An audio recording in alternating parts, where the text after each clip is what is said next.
Kur dingsta mūsų laikas? Mūsų valandos, minutės, metai. Laikas iš esmės yra tik mūsų sąmonės sąvoka. Norėdama valdyti laiką, turi valdyti savo mintis. Turi nuspręsti, ką tu tiki apie laiką. Nuspręsti apie tai sąmoningai. Kaip jautiesi, kai sakai sau, kad neturi laiko? Esi tokia užsiėmus. Aš žinau, kaip aš jaučiuosi, kai sau vis kartoju, ašgi neturiu laiko. Tada aš jaučiuosi nerime, aš jaučiu stresą ar netgi paniką vien tik nuo tų minčių. O kas nutinka, kai aš jaučiu nerimą, paniką arba stresą? Iš tiesų, tada nutinka nelabai daug. Nes aš jaučiuosi lyg suparalyžiuota vien tik nuo savo minčių. O realybė tokia, kad jei aš atsidūriau tokia situacijoje, jog man norisi rėkti, ašgi neturiu laiko, tai tik todėl, kad kažką blogai suplanavau. Nes jei aš viską tiesiog suplanuoju ir laikausi, svarbiausia, laikausi to savo plano, tokie jausmai ir tokios mintis man visai nekyla. Taigi, aš noriu, kad tu tikrai išgirstum save. Ką tu galvoji apie laiką ir ar tos mintis tau padeda, ar labiau trukdo? Ar tos mintis apie laiką sukuria tau erdvę gyventi, kvėpuoti, ar sukuria ramybę, ar sukuria galimybę priartėti prie savo svajonių? Šiandien yra taip madinga būti užsiėmus, visada labai užsiėmus. Tad šita frazė "aš neturiu laiko" yra tapusi lyg susireikšminimo etiketė, jog aš esu tokia užsiėmusi, kad net negaliu galvoti apie tai, kas man yra išties svarbu, ar net pasvajoti apie tai, ko aš išties noriu. Kaip dažnai tu leidi sau tiesiog svajoti. Turiu omenyje, kai tu sėdi visiškoje tyloje, ramybėje ir tiesiog svajoji. Svajoji apie tai, kas kyla iš tavęs. Ne apie tai, ką daro kiti, o tik apie tai, ko tu nori. Ką tu nori daryti, pasiekti, kur tu nori nuvykti ir ne tam, kad įkelti naują postą į socialinius tinklus, o tik tam, kad tavo širdis taip nori. Kiek ilgai tu gali išbūti visiškoje tyloje? Visiškoje tyloje be jokių vaizdų ar garsų stimuliacijos. Tu puikiai supranti, apie ką aš kalbu. Nes aš kalbu apie viską, kas sklinda iš mūsų telefonų. Kuo mes primygtinai užpildoma bet kokį momentą savo tylos. Kalbu apie televiziją, netgi apie knygą, į kurią mes pabėgame nuo savo minčių. Kada tu paskutinį kartą buvai tiesiog tyloje? Visiškoje tyloje, kad išgirstum save. Pameni? Mes vaikystėje taip svajojame. Tiesiog leidome savo mintims tekėti lyg debesėliai dangum. Mes tiesiog atsipalaiduodavom ir svajodavom ir jokia realybė netrukdė toms svajonėms ateiti ir išeiti be jokių dvejonių. Ar ta svajonė yra reali, arba kaip aš tą svajonę pasieksiu ir ar aš tam išvis turiu laiko.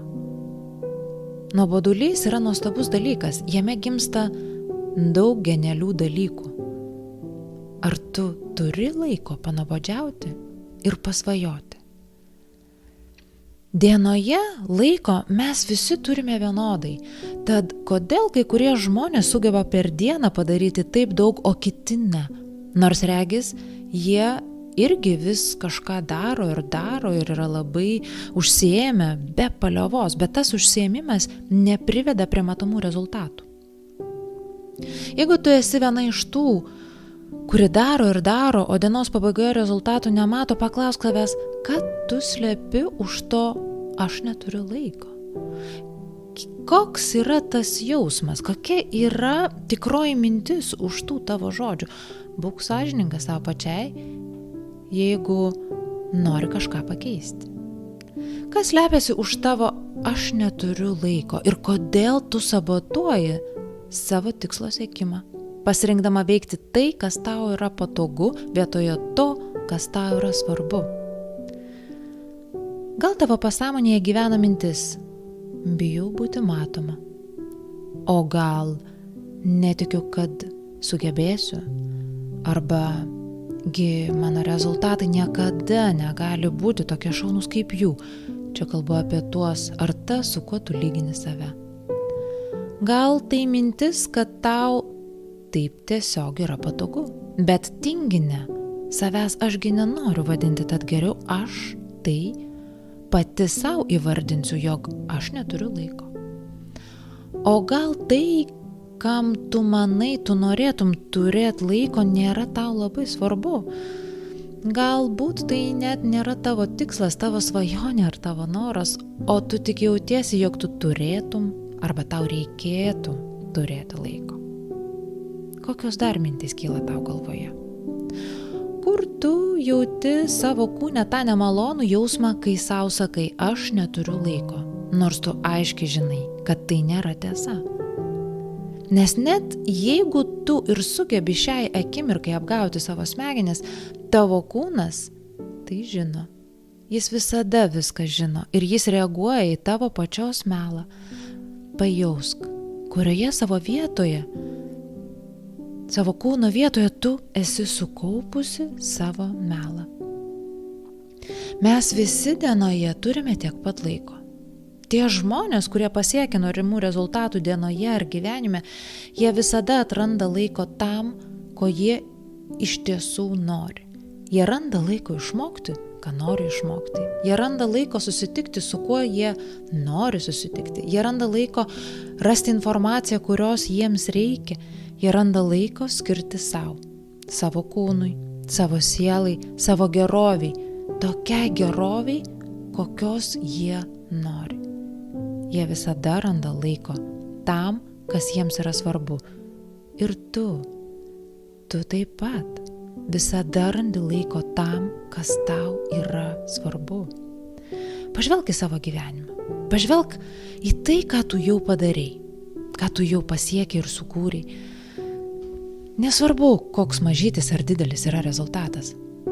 Pradėk nuo paprasčiausios mokyklos, universiteto baigimo, gimtadienio šventės surengimo mylimam žmogui, o gal tai yra paruošti pietus šeimai.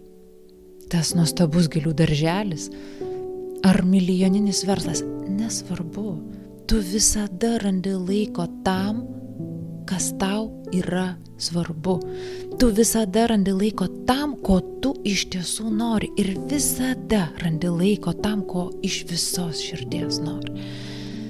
Tik pažvelk atidžiai į savo gyvenimą ir tu rasi savo pačiai daugybę įrodymų, kad tu visada randi laiko tam, kas tau yra svarbu.